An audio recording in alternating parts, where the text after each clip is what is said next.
Hey everybody, I'm Kaylin Kaler, senior NFL writer for The Athletic. Welcome to QB2, the show where we talk to only my favorite players in football, the backup quarterbacks. Because the backups are rarely the star of any team, I've created a show to give them their moment to share their knowledge and stories. QB2 is a loose term because the guys in this role are pretty regularly shifting up and down the depth chart. Today's guest is a great example of that because he came into training camp this year as the QB4 in Carolina, then became the 2, and then the 1, and is now the 2 again. As we are recording this on Friday of week 15, he went undrafted out of Temple in 2017, spent 2 years on the Colts practice squad, and then became an XFL legend, throwing for 4 touchdowns in his first game as a Houston Roughneck and becoming the league's first ever star of the week. In 2020, he signed with the Panthers and he's been there ever since. Welcome to the show, PJ Walker. Thank you for having me. I really appreciate that. Yeah, it's fun. It's fun to do a little intro for you guys. Absolutely. I appreciate Learning it. about your careers as I prep for this is one of my favorite parts of doing these. So first, I want to ask you, PJ, Phil, Philip. What do you prefer? PJ's fine. PJ, got Yeah. it. I've heard like coaches call you like Phil hmm before, or like somebody said Skateboard P once, and I was like, what?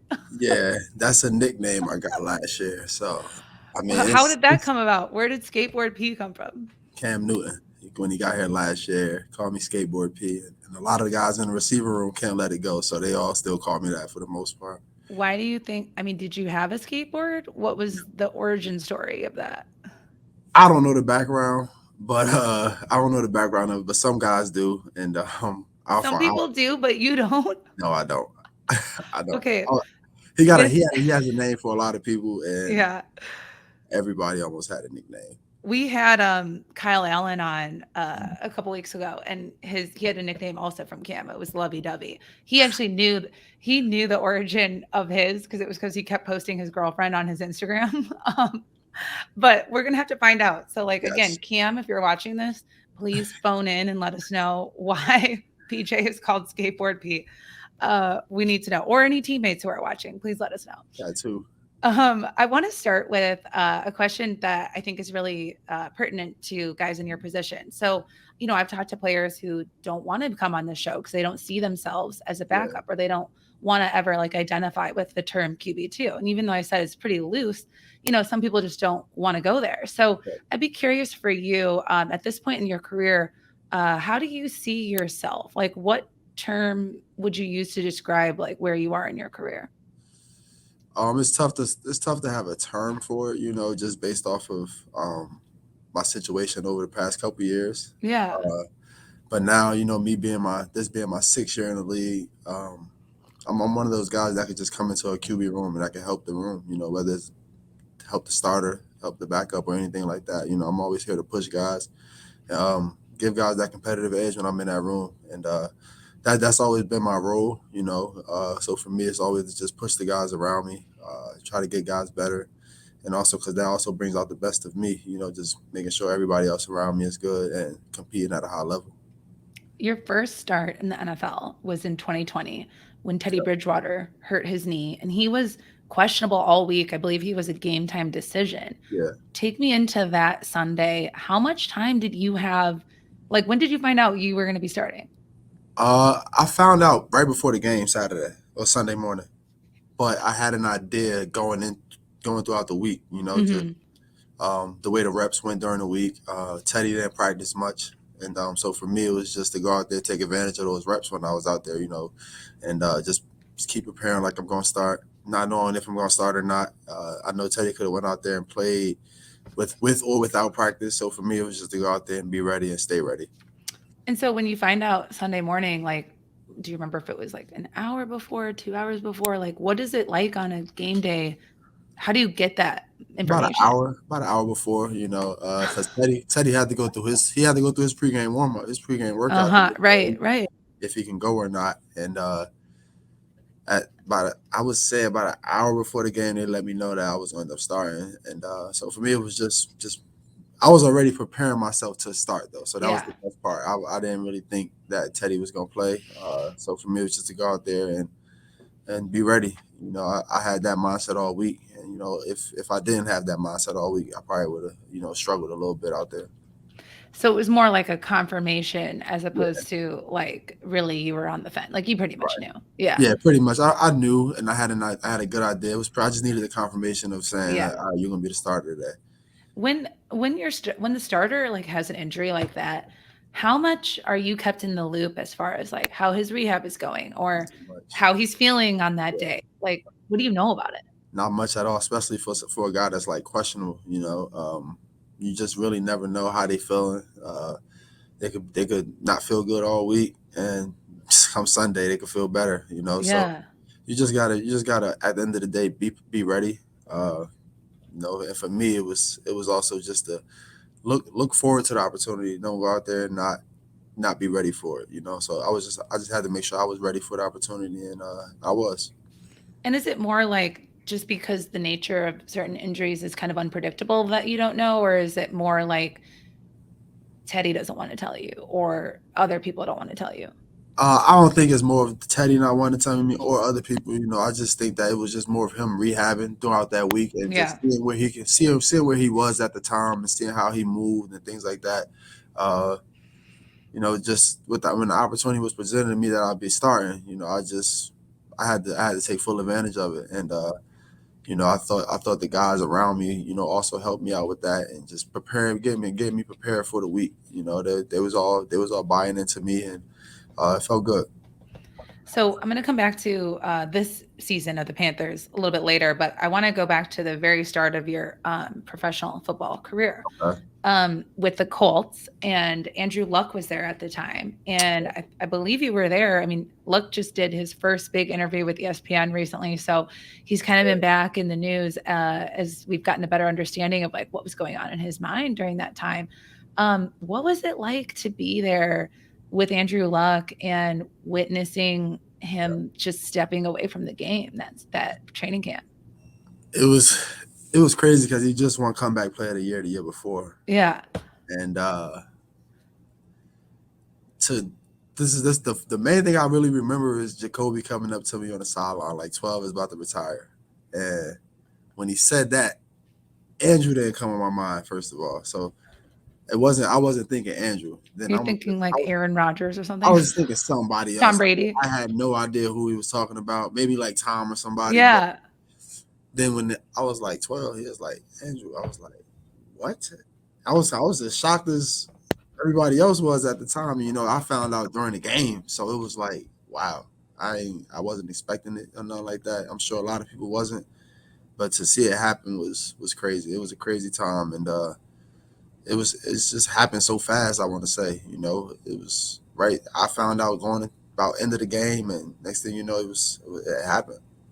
It's so wild. So I think like we've now all kind of gained a better appreciation and understanding of, why Andrew made that Yeah. decision. And, I think a few years later, we're kind of all at a place now where we're like, okay, like, people need to make decisions that they're comfortable with and Yep. take care of their bodies and their mental health and everything.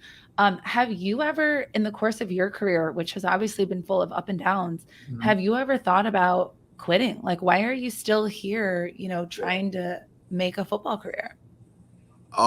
It was tough in 2018. I want to say, for me, I was released from the Colts a lot during that 2018 season, and I would travel though, so I knew I would still be around. I knew I would still, but just not being able to go out there and practice, not being able to go out there and get reps, not being out there with the guys. Those things was like affecting me, not in a good way either, because I was like really disappointed about it, but and my competitive edge was just like, come on, like I want to be out there with the guys, but it just wasn't going that way. So for me, it was just when you do get an opportunity um, to go out there and be around the guys, when you get the chance to go around your teammates, just enjoy that, because you never know when it's going to get taken away from you. That was my mindset about the whole thing. So it almost sounds like you maybe felt like someone who was injured in a sense, like Yeah, somebody who and was, yeah. absolutely, in ways I was, but just having a good corner, a good support group around me to just telling me to stick it out and just continue to just keep grinding, keep doing what you're doing. It's gonna pay off at some point. And it has. So when and Audience, he is not joking. I believe you were released from the Colts like 10 times. Yeah. Um, who's counting, right? So you're released in those moments and you're explaining like they would travel you, I'm assuming they're traveling you just in case a quarterback gets hurt or they need depth for a game day. I was usually traveling. I was on practice squad. I was the third quarterback that Yeah. traveled. So it really wasn't even a injury thing either. So I wasn't. It wasn't an injury thing. So that was just the toughest part for me, just not being able to go out there and practice with those guys throughout the week. Yeah. So what did you do during the week? Are you just like sitting at home in Indianapolis, like waiting Yeah, for them to bring you back? pretty much. I just work out on my own. Just try to get as much working out in as I could on my own, and make sure I come back into the facility ready to go.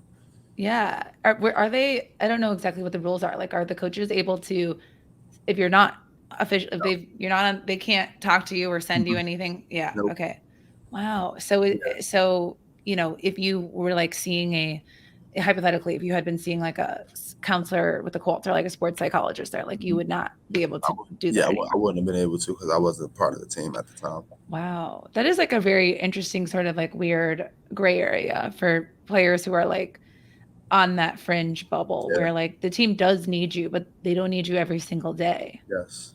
And that was my situation. I felt like, so for me it was tough to be a part of it. By like the third or fourth week I was pretty much over it, but I just wanted to continue to go through with it and see where it goes from there.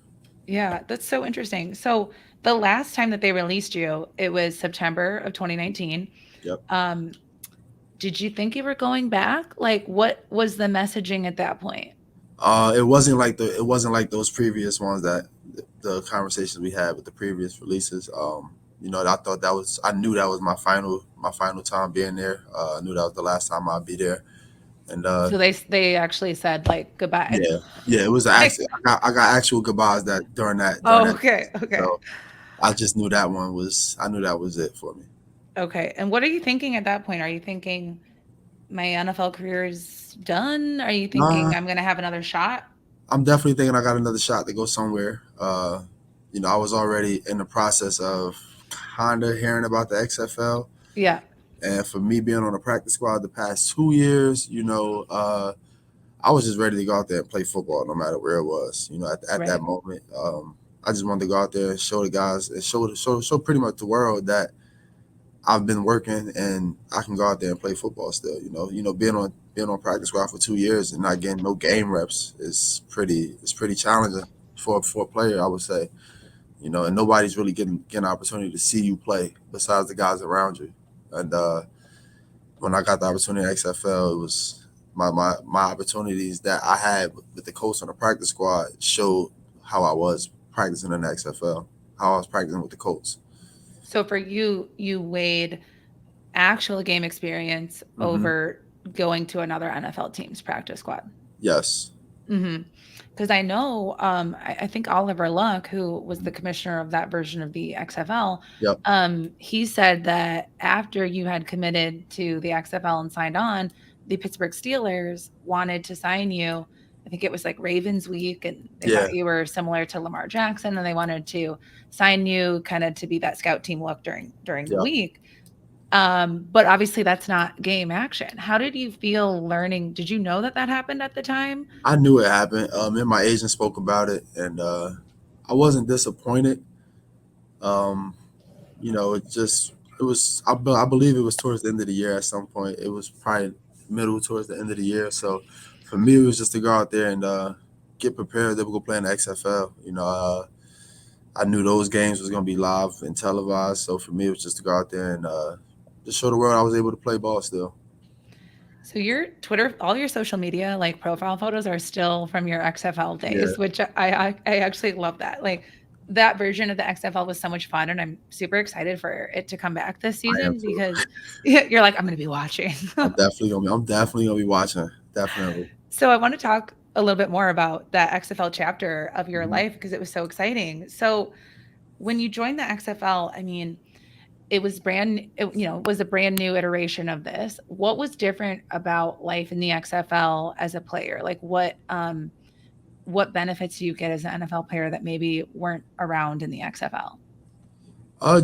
There's different things to it. I want to say, but for the most part, the traveling with the guys, and that's really the only difference. I want to say, Mm-hmm. we get a lot of great things here in the NFL that the XFL kind of didn't offer at the time. Just based off of it, just up and running and getting going. Right. You know, uh, so it's pretty much just the traveling. That was really the only difference that I felt that was more different than the NFL. Yeah. I love the NFL rules, the XFL rule changes we had. I was going to ask you, what is your favorite one? The no extra point. That was my by Yes. far my favorite. It was a couple times I've actually ran out there like running off the field after a touchdown, thinking we about to go kick a field goal extra point, but I got to run back out there because it's time that we got to go score on offense again. So I actually like that part. Headline: PJ Walker hates kickers. Just kidding. I'm kidding. I'm kidding.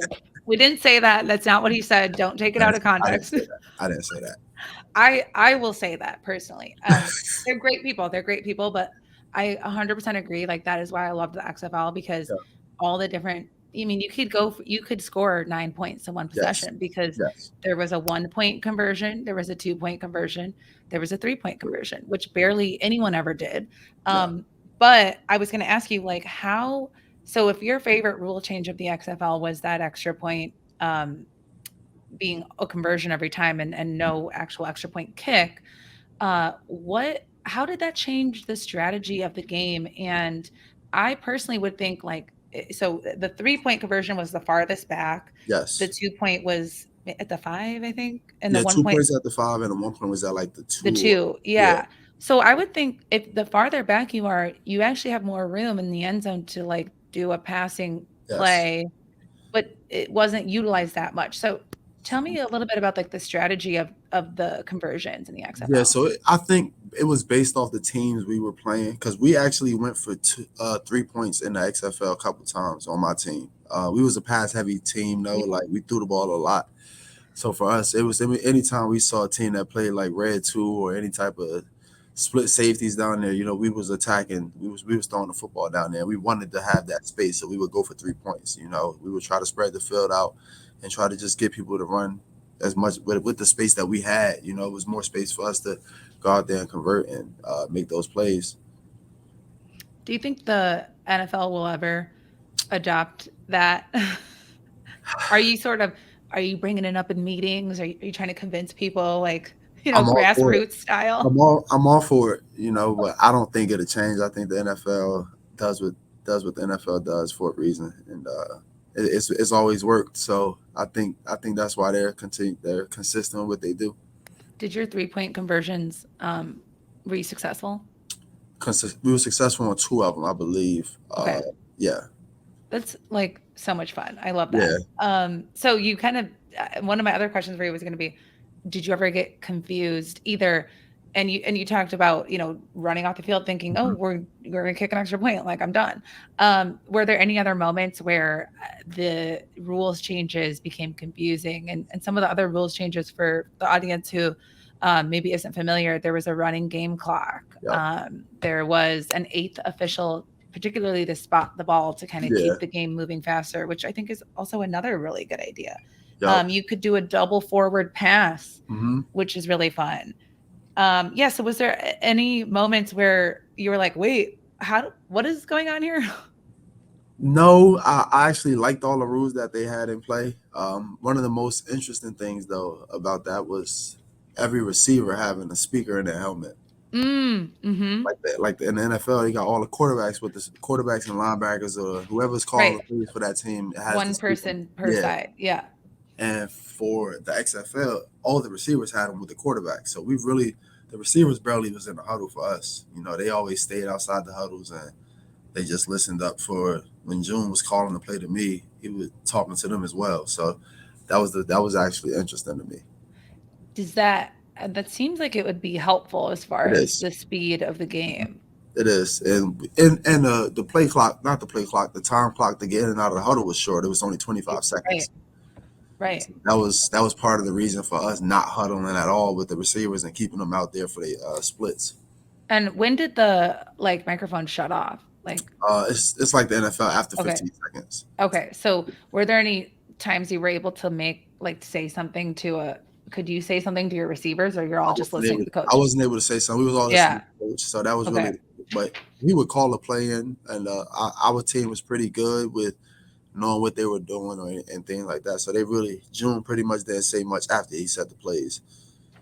Yeah, that's so it's so interesting. I remember one instance that your team that you I think you kneeled on fourth down Mhm. with 2 seconds left on the clock. And in the NFL, it would have been fine. It was a 9 point difference in the game. You guys had a 9 point lead.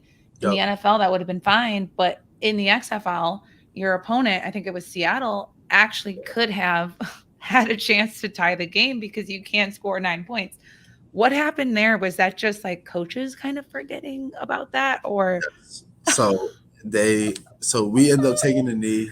I guess they thought the time was it would time out right to where we yeah, would be able to just the game would be over. But the refs end up walking into the locker room at the time, and they called the game, and we wasn't looking back at that point. Everybody was off the field by that point. right.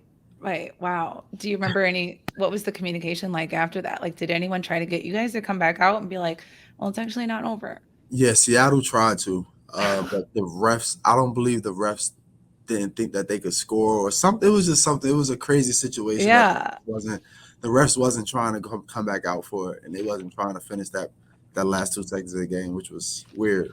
But for us, it was good. We got the win, and we didn't give them opportunity as well to score those 9 points either. Right. So were you hearing from NFL teams during your XFL career because you were leading the league, I believe, in touchdowns and passing? Like you were kind of like the name of the XFL in that time. So did you hear from any teams being like, "Hey, like you're looking good," from the NFL side of things? No, I didn't hear from teams. I'm pretty sure my agent was in communications with for the most part. I was just trying to stay as focused as possible at that moment. Just trying to continue on with the success that I was having throughout the league, and not trying to let all the other distractions, interrupt me while I was playing. And for me, it worked out perfectly. Once the end of the season had came and COVID ended up coming, stopped the season midway through the year. There was a few teams that was interested, so I was looking forward to the opportunity of actually just getting ready to get back into the league. What was it like when that season really abruptly ended? You guys had a couple games left in the schedule. Yeah. Like, what happened? How did you get home? Where was home? Did you get paid? So we got paid for our last game. Okay, I good. was I was still I was living in Charlotte at the time as well, Okay. and it was just a lot going on. We end up having a meeting on like Monday, thinking they only said it wasn't canceled. They didn't say it was canceled in the beginning, so they kept guys around, for those couple days. And for us, it was just like, well, are we gonna play this? Are we gonna play Saturday? We got to travel. Next thing you know, they canceled the NBA season. And it was like, it was no way we about to play. So a lot of guys end up booking flights that Monday or Tuesday to go back home to where they were from. And I ended up leaving on Tuesday, just because I knew that we wasn't gonna play the rest of the season, and it just wasn't looking good for us. Hmm. And did you have to like, pay your own way home because it was like Yeah, over? It was all yeah, we over. ended up. Yeah, we had the power way home. We had the power way back, and that was the craziest part. Just the abrupt shutdown was insane. Were you and your teammates like keeping up a group text to be like, "Hey, how's Yeah, everybody doing?" yeah, we did. It was a lot of us, and I think the team that we had was pretty close with a close knit group, and Yeah. you could just everybody was just continuing to talk and trying to see what other guys ended up in back in the NFL, or a lot of guys got opportunities to go play in Canada as well. So a lot of those dudes are still playing and still doing their thing. Did I was listening to Taylor Heineke on a different podcast, and he also was in the XFL at that Yeah, time, and he said he noticed a difference in sort of the seriousness of some of the players in the XFL, kind of saying like, some guys were just there to have fun, and yeah, I wonder if you saw that too. Like, how was the attitude, different than maybe an NFL locker room? yeah. You could. I I was definitely, you can see the difference from my group of guys that I was around. Mm-hmm. Um, at times compared to some other groups, I can tell the group that I was with was there for a mission, and Mm-hmm. they really wanted to go out there and play ball, and they really wanted to go out there and try to get back into the NFL. We had a lot of good group of guys. Like I can name a group of guys that's played at high level football, like Coney Ely, who played here in Carolina. Yeah. Gabe, Gabe Wright, he was there. So we had Cam. Everybody that was actually contributing and going out there and playing well was on a mission to get back into the NFL, and that was the best part about our team, I would say. So your opponents is kind of what you're saying, that you maybe saw some At less times, serious at opponents. times, they just I didn't think they was as brought in as we were as a group. And, we took advantage of that. As Yeah. a team, we knew we could attack some of those guys, and we played at a high level because of that. So I need you to help me understand something about the Panthers quarterback room this Mhm. season. So it's interesting. Like Baker was a starter. Yep. Sam had been a starter. You had even started games in Carolina and won them.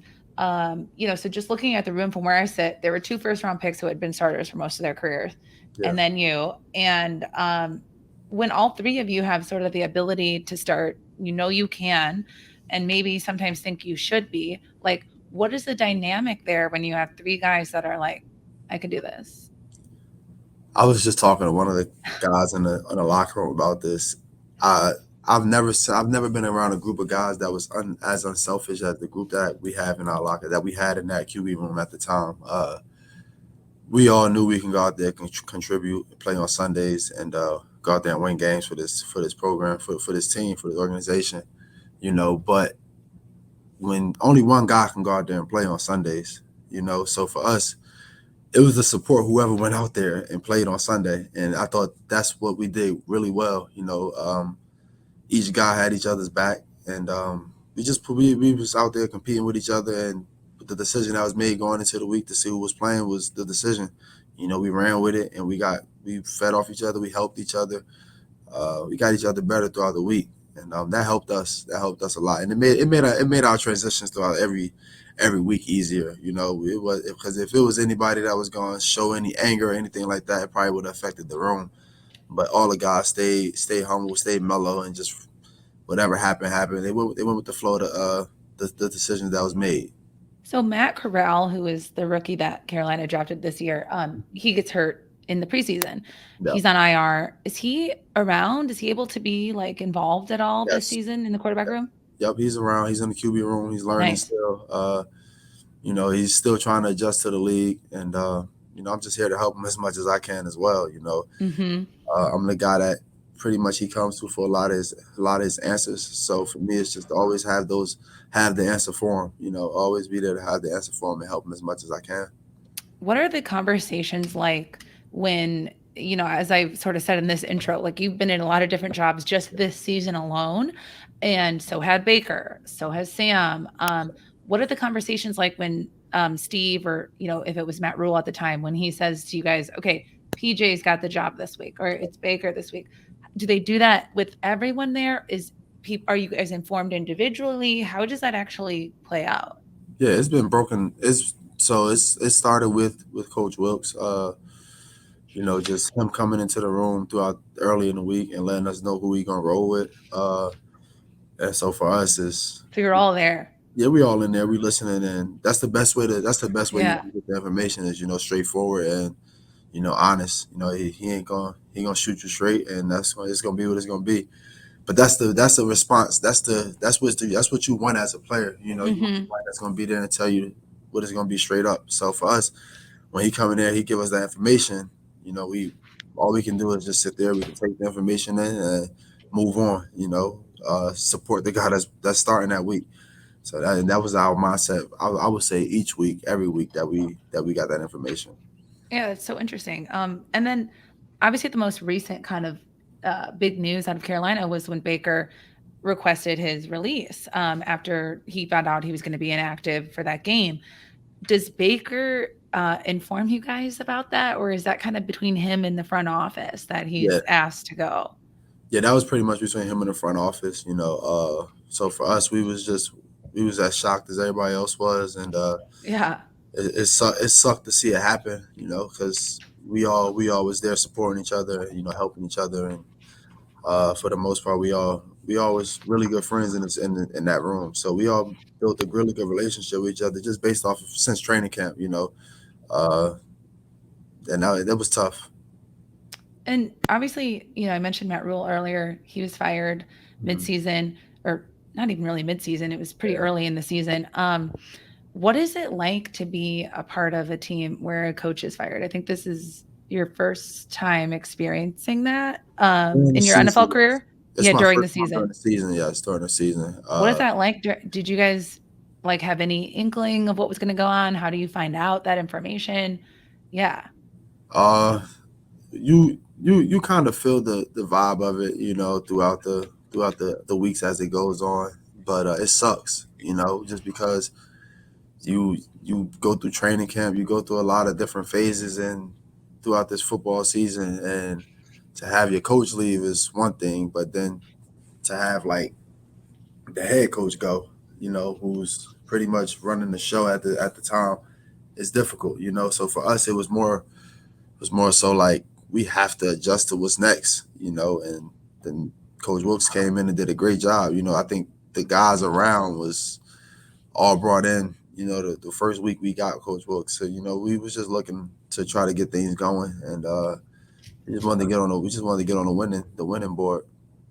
So Coach Wilks has this team in a spot where you guys are, competing for the division right now. Yeah. Like you could end up with the division if things go the right way. Yep. Does he deserve a shot at this job next year? Does he? Absolutely.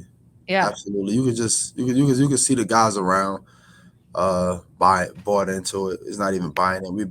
We've been bought into what he's been preaching to us, and you know, it's one thing to have a group of guys that play for you, but it's one thing to have a group of guys that really that love you as a person and wants to play for you. And I think the guys around in this locker room, that's how they feel about Coach Wilkes, and you could ask for a better guy for the position. And one more Matt Rule question for you. One thing that came out after he was fired is that he would use the acronym OOU, which meant Yeah, one of us. one And of I think us. that Yeah, came from his Temple days. And he was also kind of known for stocking the team with Temple guys. And obviously, you're a Temple guy. And so yeah. I wonder, like, how did he use that term with players? And I don't know, did it ever feel strange to be like one of the Temple guys? Like, did that ever sort of make other players feel different or other? Yeah, I didn't think. I mean, I didn't. I don't think that he. Because if you ask me, the Temple guys that was here, you Hmm. know, they never really had. No one ever really had an edge on anybody since we was here. You know, so for us, it Okay. was always you got to figure it out. You got to compete and do all the things that these other guys are doing to even still be here. You know, so that's first. And if you can't do it, then you won't be here.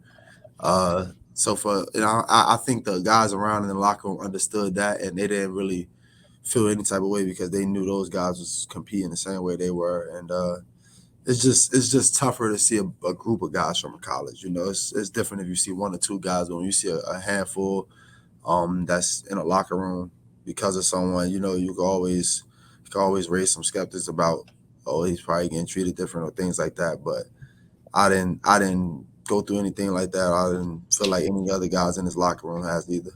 Hmm. And obviously, Rule is now, at Nebraska, took a college job again. So, he's definitely landed on his feet and is back in Yeah. the game. Is there any truth to the opinion that some coaches are just really more suited for college as opposed to the NFL? I mean, there's truth. There's truth to it as always. It's different. It's two different levels. It's two different approaches as well. Uh, College, you can approach the game one way, in the NFL, you got to approach it a different way. You know, you got a lot of guys. The consistency with the roster isn't the same as you get in college. You know, and for you to want to build a program in the NFL, they got to be really good players that can consistently go out there and do their job. And in college, you can build guys up to consistently do their job. So I guess the time wasn't right. The timing wasn't right with the guys that was here for him or things like that. But you just see the difference in the coaching styles in the NFL and college. And my last question for you, I like to kind of let you throw it to another quarterback who's kind of in a similar role as you, who you respect or who you think is needs an opportunity or would be really good to get a shot. Is there anyone that you want to highlight around the NFL as like a backup who you think Yeah. is really talented? I think Ty Huntley is very, very talented. The kid from Baltimore. I think Yeah. think he's a baller. I just go out there and watch him, and you can just see the consistent times, the consistency when he gets out there, and just there's no change in the offense. They just go out there and they just keep it rolling, and it's so good to see. I'm huge fans of both him and Lamar. So for me, it's just to go out there and to see those guys go out there and do what they do in their offense. It's amazing. Awesome. Well, PJ, thanks so much. Skateboard P, thanks for thanks for joining us on QB2 Thank and you. thanks for listening and watching everybody. I appreciate you. Thank y'all for having me.